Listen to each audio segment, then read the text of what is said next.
परभणी जिल्ह्यातल्या सोनपेठमध्ये एक अत्यंत गंभीर घटना घडली. बदलापूरची पुनरावृत्ती झाली आणि त्याच संदर्भानं बोलण्यासाठी आपल्यासोबत सुषमाताई अंधारे आहेत.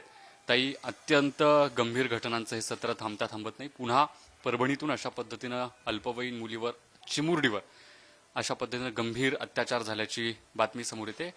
काय प्रतिक्रिया तुमची पहिली? इतक्या छोट्या बाळाच्या सोबत असं दुष्कर्म व्हावं की तिथे आपल्याला रूढ अर्थाने असणाऱ्या संकल्पनांचे ते शब्दसुद्धा वापरायला आपलं मन धजावत नाही. जिथे आपल्याला शब्द वापरणं धजावत नाही, कल्पना करवत नाही, तिथे इतकं घाणेरडं, इतकं क्रूर कृत्य होतं.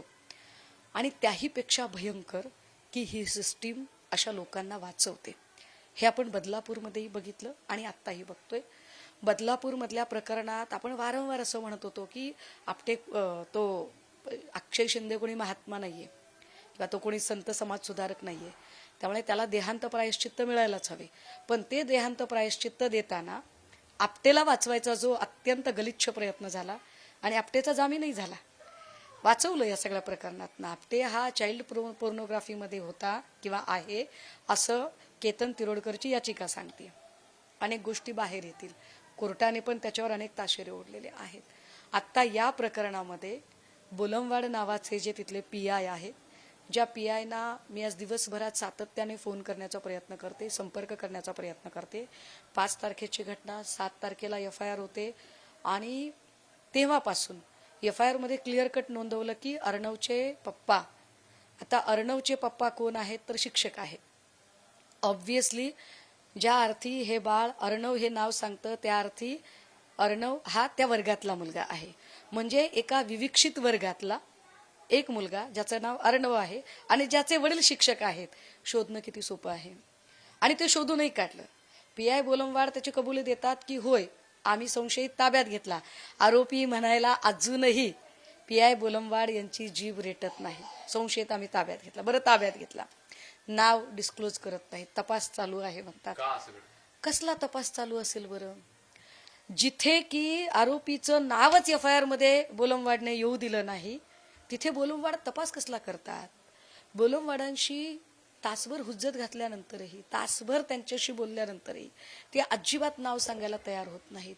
सकाळपासून अनेक सामाजिक कार्यकर्ते, पत्रकार, कित्येक लोक, महिला सगळे बोलमवाडांना बोलतायत. पण बोलमवाड इतकी गोपनीयता पाळतायत हे कशासाठी? वाचवायचे.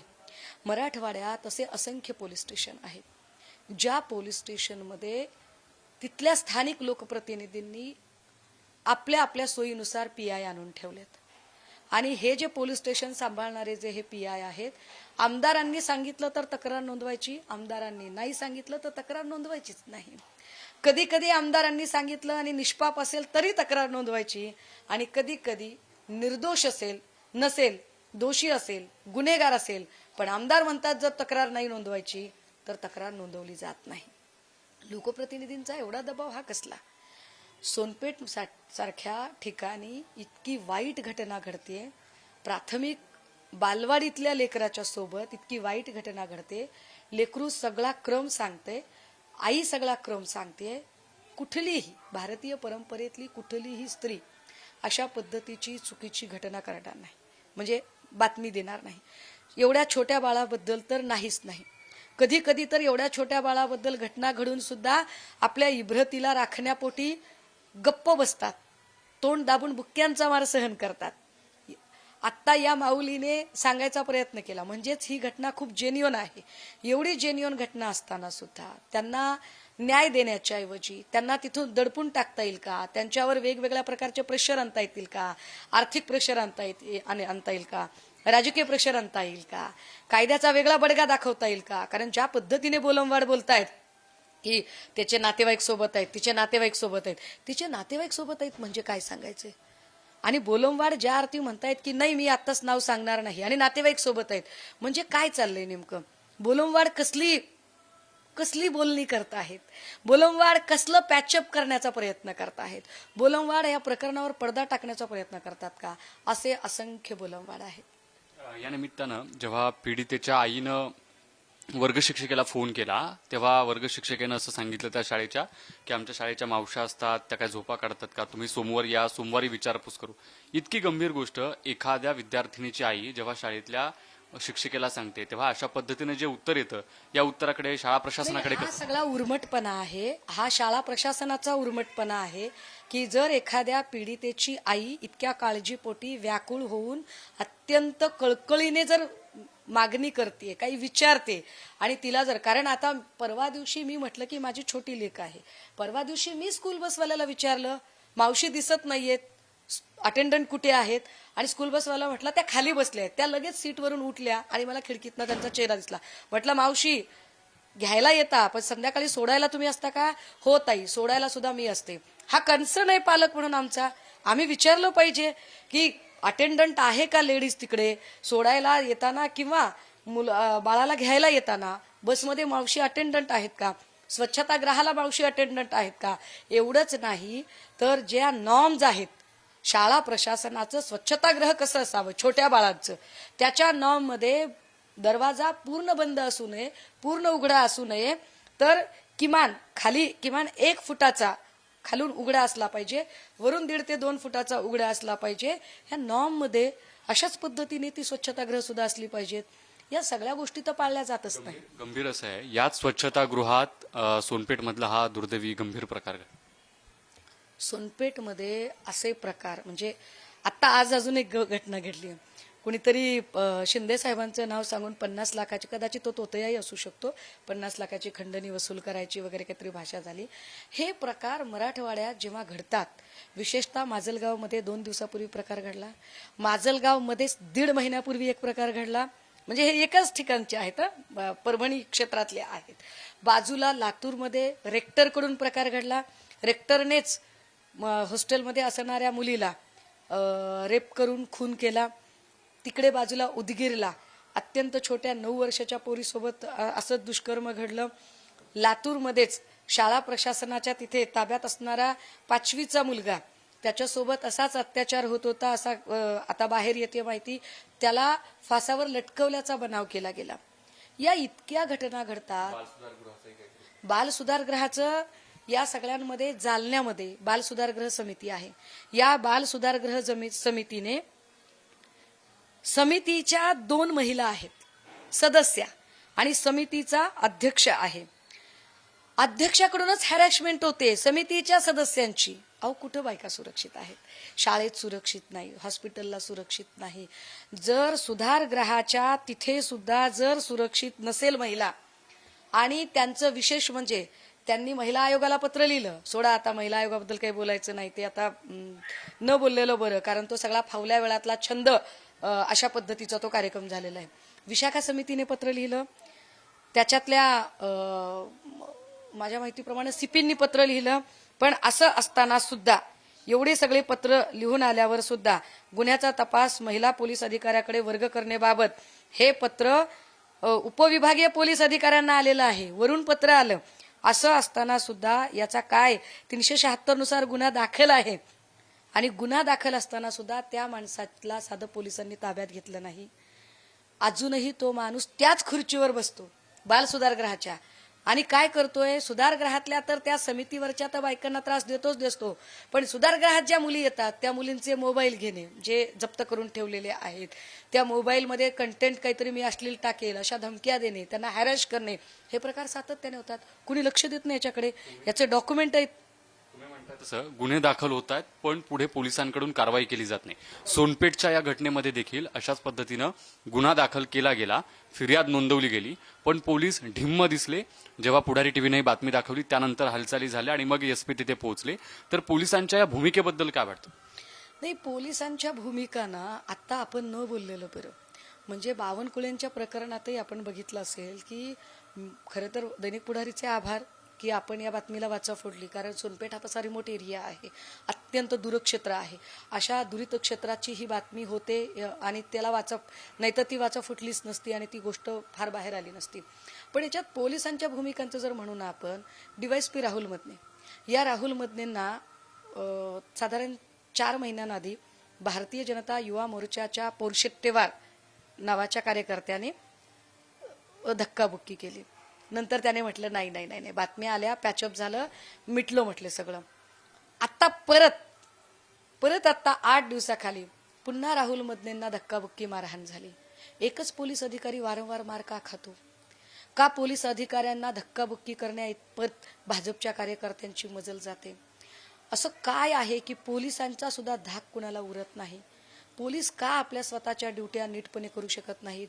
मराठवाड्यातले अगदी SP म्हणजे कितीतरी लेवलचे पोलीस अधिकारी की ज्यांच्याबद्दल वाईट वाटतं, पण दबाव प्रचंड असतो. हे इतक्या दबावाखाली काम करतात आणि गृह खाते, त्या खात्याचे संबंधित मंत्री, जे पालक असतात त्या खात्याच्या कर्मचाऱ्यांचे, असे फडणवीस साहेब त्यावर काहीच बोलत नाहीत. हे वाईट आहे. म्हणजे पोलिसांना सुद्धा एक अभय मिळालं तर ते फ्रीली काम करू शकतील. मला याच्यात बोलमवाड ना तेवढा दोष लावावा असं वाटत नाही, कारण बोलमवाड ज्या दबावाचे शिकार आहेत की ते आता आपल्याला नावच सांगायला तयार होत नाहीत. तो दबाव जो आहे ना, तो दबाव इतका मोठा असतो की मग शेवटी पोलीस तो सुद्धा माणूस आहे, त्याचं सुद्धा कुटुंब आहे, त्याची पण बायका पोरं आहेत, त्यांना सांभाळायचं आहे. मग त्याने काय करायचं? मग अशा सगळ्या याच्यामध्ये आत्ता मी परत हे बघा, जालन्याला सगळ्या पोलीस स्टेशनना म्हणजे विशाखा समितीचं पत्र सगळीकडून, आता याच्यातली जर पूर्ण जर माहिती बघितली ना आपण, तर उपरोक्त विषयान्वये सविनय सादर महिला बालकल्याण समितीचे विद्यमान अध्यक्ष जो आरोपी आहे त्याचं नाव आहे अध्यक्ष एकनाथ वैजीनाथ राऊत, राहणार वाटूर, तालुका परतूर, जिल्हा जालना, यांचे विरुद्ध फिर्यादी नामे. आता याच्यात 2 महिलांची नाव आहेत जी मी जाणीवपूर्वक वाचत नाहीये. आणि गुन्हा रजिस्टर नंबर 376 कलम 75 296 79 352 351 2 351 3 भारतीय न्याय संहिता प्रमाणे गुन्हा नोंद करण्यात आला आहे. सदर गुन्ह्याचा तपास पोलीस उपनिरीक्षक श्री नागरे करत आहेत. सदर गुन्हा सध्या तपासावर आहे. पण अजूनही तो तिथेच बसतो. कसला तपास करतात? सोनपेठमध्येही असंच घडतंय. 3 दिवस झाले पण अद्याप इतक्या गंभीर प्रकरणात ज्या वेगानं तपास व्हायला हवा होता तो होत नाही. काय मागणी करा? नाही, मला पहिल्यांदा तर तो आरोपी कोण आहे ते त्यांनी जाहीर करणं फार अपेक्षित आहे. आणि अशा पद्धतीने जर बोलमवाड नावाचे जे कोणी अधिकारी आहे, जे दबावात आत्ता बोलतच नाहीयेत, अशा अधिकाऱ्यांकडून तपास काढून घेतला पाहिजे. आणि तो तपास परभणी जिल्ह्याच्या क्षेत्राच्या बाहेरच्या अधिकाऱ्याला दिला पाहिजे. जर परभणी जिल्ह्याचा पोलीस अधिकारी जर तिथल्या जे कोणी असतील राजकीय, कोणीही असो, तो कुठल्याही पक्षाचा असो, एखाद्या तो गुन्हेगार आहे, त्याला जात नाहीये, त्याला धर्म नाहीये, त्याला पक्ष नाहीये, त्याला विचार नाहीये, तो फक्त गुन्हेगार आहे, एवढंच माझ्या दृष्टीने महत्वाचं आहे. आणि त्याला शिक्षा करायची असेल, त्याचा तपास नीट करायचा असेल, तर परभणी क्षेत्राच्या, सोनपेठ क्षेत्राच्या बाहेरचा अधिकारी त्याच्या हाती हा तपास दिला पाहिजे. ज्या शाळेतला हा सगळा प्रकार आहे ती राजकीय व्यक्तीच्या जवळची शाळा आहे, संबंधित व्यक्तीची शाळा आहे, म्हणून ह्या सगळ्या गोष्टी दाबल्या जातात असं तुम्हाला वाटतं? नाही, ज्यांच्या नावाने ती शाळा आहे ते आता हयात नाहीयेत, त्यामुळे मला त्यांच्या नावावरती बोलायचं नाहीये. परंतु संस्था चालक म्हणून ही जबाबदारी निश्चितपणे आहे. ही जबाबदारी कदमांची आहे. ज्या कदमांची ही शाळा आहे त्या कदमांची ही जबाबदारी आहे की जेव्हा तुम्ही शाळेचा अप्रूव्हल मागता, जेव्हा तुम्ही शाळेची मंजुरी मागता, शाळेतल्या शिक्षकांच्या वेतन निश्चितीच्या साठीच्या तुम्ही फायली सादर करता, तर त्या वेतन निश्चितीच्या आणि सगळ्या प्रकारच्या फायली तुम्ही जेव्हा मंजुरी करून घेता, त्यावेळेला तुम्ही शाळा म्हणून येणाऱ्या विद्यार्थ्यांना काय सुविधा उपलब्ध करून देता हे मॅन्डेटरी केलं पाहिजे एकदा शिक्षण विभागाने.